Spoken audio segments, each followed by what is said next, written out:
मनुस्मृतीवरून वादंग व्हावा असा विषय नाही, अभ्यासक्रमात काही श्लोक घेतले अशी चर्चा होती. मात्र शिक्षण मंत्री केसरकर यांनी ही चर्चा फेटाळून लावली. मनुस्मृतीत जातीव्यवस्थेला बाबासाहेब आंबेडकरांनी विरोध केला होता.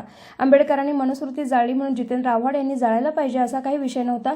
आव्हाड यांनी नाटक करण्याचा, कॉपी करण्याचा प्रयत्न केला. भांबावलेल्या परिस्थितीत नशेमध्ये जितेंद्र आव्हाड होते की नाही हे माहीत नाही, अशी बोचरी टीका केंद्रीय राज्यमंत्री रामदास आठवले यांनी केली. बाबासाहेब आंबेडकर यांचा जितेंद्र आव्हाडांनी केलेल्या आव्हानाबद्दल केंद्रीय मंत्री रामदास आठवले यांनी पंढरपूरमध्ये टीका केली. तर आता मंगळवेढ्यामध्ये जोगोबाच्या स्मारकाच्या कामाच्या संबंधामध्ये मी माहिती घेऊ. त्या ठिकाणी जोगोबाचं जे उचित स्मारक आहे ते झालं पाहिजे, त्यासाठी मी मुख्यमंत्र्यांना बोलेन आणि मंगळवेढ्यामध्ये त्यांचं स्मारक चांगलं झालं पाहिजे अशी सुद्धा आपली मागणी आहे, सूचना आहे. मनुस्मृतीवरून सध्या राज्यभरामध्ये चला बाकी तिकडे बोलू. आता मनुस्मृतीवरून काय वादळावर असा काय विषय नाही. अभ्यासक्रमामध्ये काय मनुस्मृतीमधले काय श्लोक येतील अशा पद्धतीची चर्चा होती. पण आपले दीपक केसरकर जे शिक्षण मंत्री आहेत त्यांनी त्याला नकार दिलेला आहे की आम्ही काय त्याच्यामधला कुठला श्लोक स्वीकारलेला नाही. आणि बाबासाहेबांनी मनुस्मृतीमध्ये जे काय जाती व्यवस्थेला सपोर्ट करणारे जे काय मुद्दे होते त्याला बाबासाहेबांचा विरोध होता. महिलांना न्याय देण्याची भूमिका त्याच्यामध्ये नव्हती, तर महिलांवर अन्याय करणारी भूमिका त्या मनुस्मृतीमध्ये होती. म्हणून बाबासाहेब आंबेडकरांनी त्याचा विरोध केलेला होता.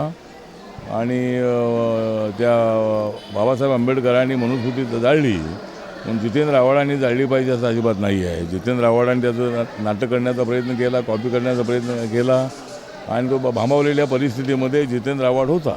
जितेंद्र आव्हाडनी तो काय त्या नशेमध्ये होते की काय माहीत नाही आहे, परंतु त्यांनी बाबासाहेब आंबेडकरांचा जो फोटो आहे हा फोटो त्यांनी फाडलेला आहे.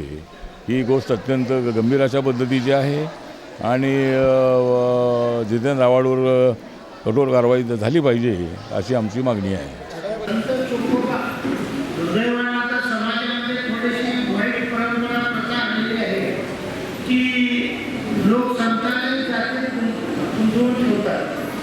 परंतु चोखोबांचे जातीतले सर्व लोक बुद्धधर्मात गेल्यामुळे असे लोकांना वाटले की त्यांच्याच गोष्टीने त्यांच्या जातीतल्या लोकांनी साजरी केली.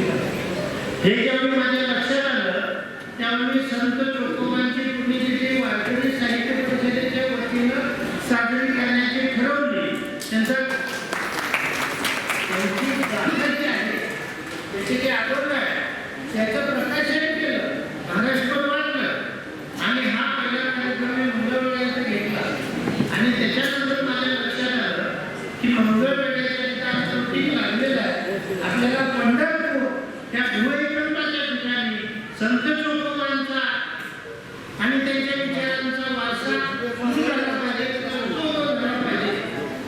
संत नामदेवाला दृष्टांत देऊन पांडुरंगाने सांगितलं की मंगळवेढ्याची वेश बांधत असताना बुलढाणा जिल्ह्यातील मजुरीसाठी आलेले पण नामदेवांच्या परिवारातील संत जनाबाई असतील, संत चोखोबा असतील, ते संत चोखोबा वेश बांधत असताना ती वेश घासवली आणि त्या वेशीत अनेक लोक गाठले गेले, त्या चोखोबाई गाठले गेले. तर भक्त नामदेवांना विठोबाने सांगितलं की माझ्या चोखोबाची आज्ञा आणि माझ्या मंदिरासमोर समाधी करा. तर त्यावेळी त्यांनी विचारलं की इतके हाडं तुम्ही कसं ओळखू.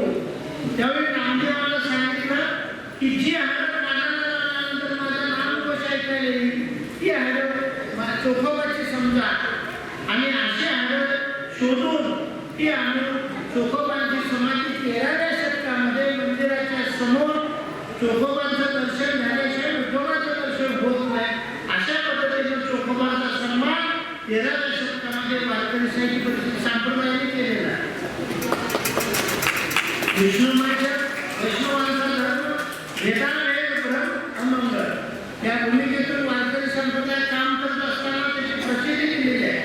आणि मग या संत चोखोबांच्या बाबत आम्ही पंढरपूरमध्ये दिंडी सोहळे घेतले, अन्नदान घेतलं आणि ह्यावेळी आम्ही ठरवलं की संत चोखोबांच्या ज्या विचाराचे पायीक असलेल्या किंवा त्यांच्या ज्या समाजात होत्या अशा किंवा चोखोबांच्या उक्तीप्रमाणे जे काय गंधर्व त्याचे म्हणून आपले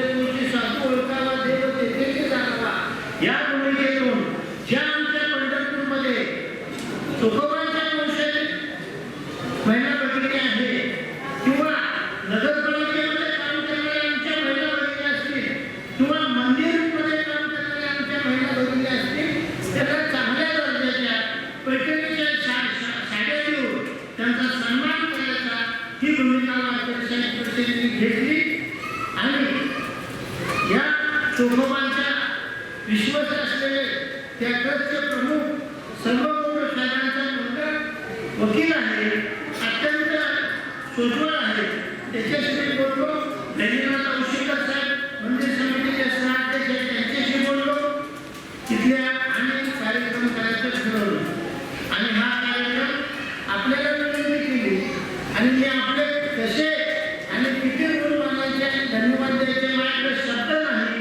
कारण तुम्ही इतक्या कुठून येऊन मुंबईत येऊन पुन्हा आमच्या कार्यक्रमाला यायचं म्हणून चौंडीला जाऊन आईच्या त्यांचा कार्यक्रम करून आणि बाहेर इथं आला.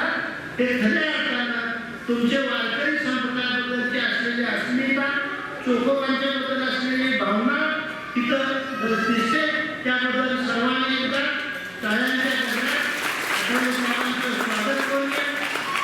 आणि अशा पद्धतीनं वारकरी साहित्य परिषद महाराष्ट्रात आपण पहिल्या संमेलना होता, आता 12 संमेलनं आमची पूर्ण झाली. पुण्याची तपपूर्तीनिमित्त ज्ञानोबा तुकोबांच्या जिल्ह्याचा मुक्काम 1 जूनला आहे आणि त्या दिवशी सुद्धा आम्ही आपल्या हस्ते म्हणजे मुख्यमंत्री महोदयांच्या हस्ते ज्या काही दिंड्या आहेत त्या सर्व दिंड्यांचा सन्मान पुण्यामध्ये घेणार आहोत. तर त्याही वेळेला आपण वेळ दिलेला आहे.